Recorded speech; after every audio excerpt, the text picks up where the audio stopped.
BCom part second के सभी विद्यार्थियों का बहुत बहुत स्वागत।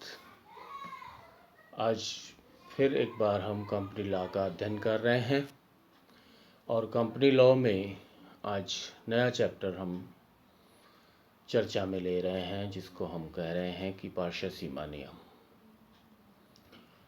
हम कंपनी के निर्माण का अध्ययन करते समय इस बात को पढ़ चुके हैं कि कंपनी को एक महत्वपूर्ण लेख तैयार करना होता है, जिसको कि पार्श्व सीमा नियम कहते हैं। पार्श्व सीमा नियम कंपनी का विधान, चार्टर, महत्वपूर्ण प्रलेख है। इसके बिना कोई भी कंपनी अस्तित्व में नहीं आती है, रजिस्टर्ड ही नहीं होती है, पंजीकृत ही नहीं होती है। पार्श्व सीमा नियम को भारतीय कंपनी अधिनियम की धारा 256 में परिभाषित किया है और यही कहा है कि पार्श्व सीमा नियम एक ऐसा प्रलेख है, एक ऐसा डॉक्यूमेंट है जो पार्श्व सीमा नियम की भांति बना हो, जो इस वर्तमान अधिनियम के अनुसार हो या पूर्व के किसी अधिनियम के अनुसार निर्मित हुआ हो, बना हो। इन सब को समझने के पश्चात मैं एक निष्कर्षीय परिभाषा के रूप में अपनी बात को आपके सामने रख रहा हूँ कि पार्श्व सीमा नियम कंपनी का आधारभूत प्रलेख या अधिकार पत्र है, जिसमें कंपनी से संबंधित अनेक महत्वपूर्ण सूचनाओं यथा जैसे कंपनी का नाम, स्थान, उद्देश्य, दायित्व आदि का उल्लेख होता है। यह कंपनी के कार्यक्षेत्र को निर्धारित करता है तथा कंपनी एवं बाह्य पक्षकारों के मध्य संबंधों की व्याख्या करता है। यह कंपनी द्वारा मौलिक रूप से तैयार किया जाता है। इसका तात्पर्य यह हुआ कि पार्श्व सीमा नियम का कोई प्रारूप बाजार में नहीं मिलता, बल्कि पार्श्व सीमा नियम को कंपनी द्वारा तैयार किया जाता है, जिसको हम मौलिक रूप से तैयार करना कहते हैं। इससे बहुत सी विशेषताएं स्पष्ट हो रही हैं कि यह कंपनी का संविधान है, यह कंपनी का आधारभूत प्रलेख है, यह कंपनी का महत्वपूर्ण प्रलेख है, यह कंपनी का सार्वजनिक प्रलेख है, अर्थात इसको कोई भी देख, पढ़, सुन, समझ सकता है। यह मौलिक रूप से तैयार किया जाता है, यह मुद्रित होता है, इस पर स्टाम्प लगे होते हैं, आदि आदि। इन सब विशेषताओं युक्त प्रलेख को हम पार्श्व सीमा नियम कहते हैं। पार्श्व सीमा नियम का महत्व है क्योंकि ये कंपनी का आधार है, जो पहले बिंदु के रूप में आपको दिखाई दे रहा है।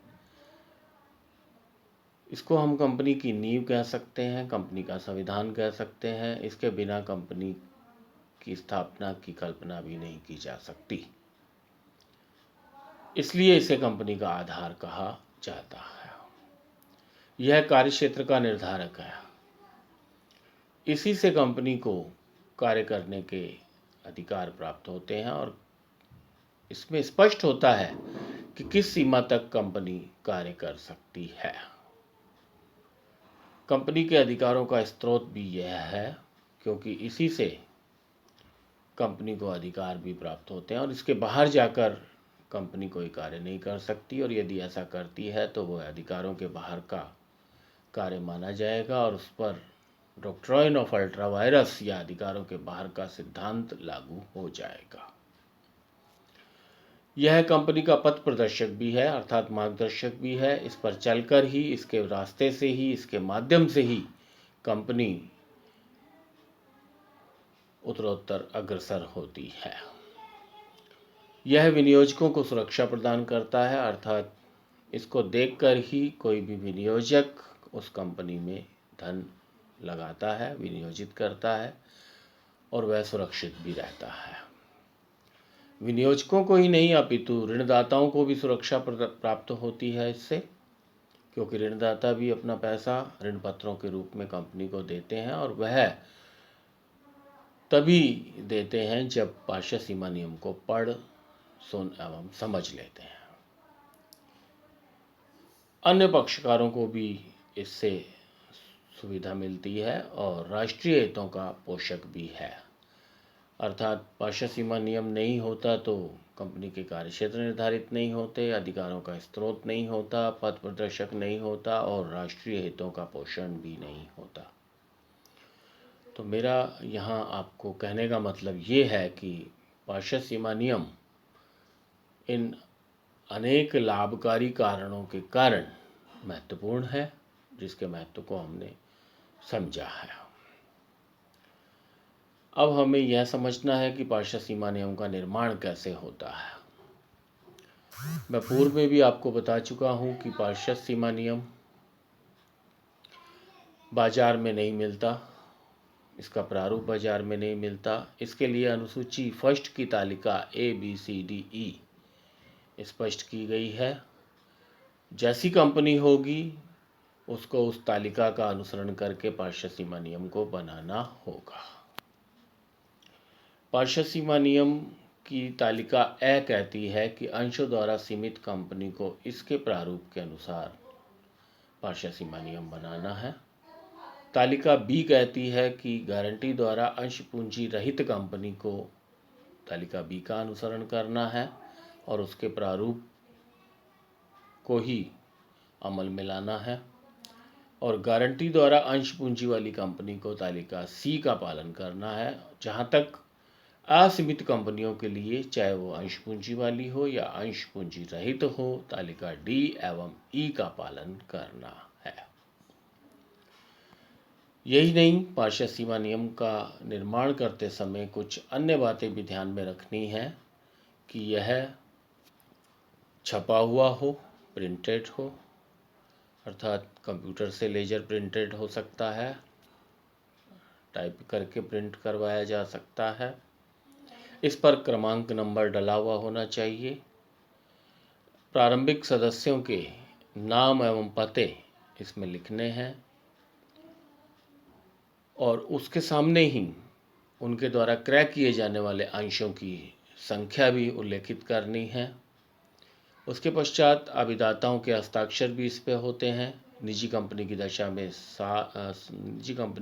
में 2 और सार्वजनिक कंपनी की दशा में 7 और एक व्यक्ति वाली कंपनी की दशा में 1 व्यक्ति के हस्ताक्षर होते हैं। यही नहीं, पार्षद सीमा नियम पर अभिदाताओं के हस्ताक्षरों को प्रमाणित करने वालों के हस्ताक्षर भी साक्षी द्वारा प्रमाणित होने चाहिए। यह भी ध्यान रखने की बात है। और उचित मूल्य के स्टाम्प इस पर लगे हुए होने चाहिए। यह बातें अगर ध्यान में रखकर पार्षद सीमा नियम को तैयार किया जाएगा तो पार्षद सीमा नियम बहुत बेहतर तैयार होगा, मान्य होगा। कंपनी रजिस्ट्रार को उसमें किसी प्रकार की कोई दिक्कत नहीं आएगी। मेरे विचार से आप आज पार्षद सीमा नियम को समझे हैं, इसके महत्व को समझे हैं और इसका निर्माण कैसे होना है उसको समझे हैं। अगले व्याख्यान में मैं पार्षद सीमा नियम से संबंधित ही इसमें लिखी जाने वाली बातों को या विषय सामग्री को चर्चा में लूँगा। आज के लिए इतना ही पर्याप्त। नमस्कार, धन्यवाद।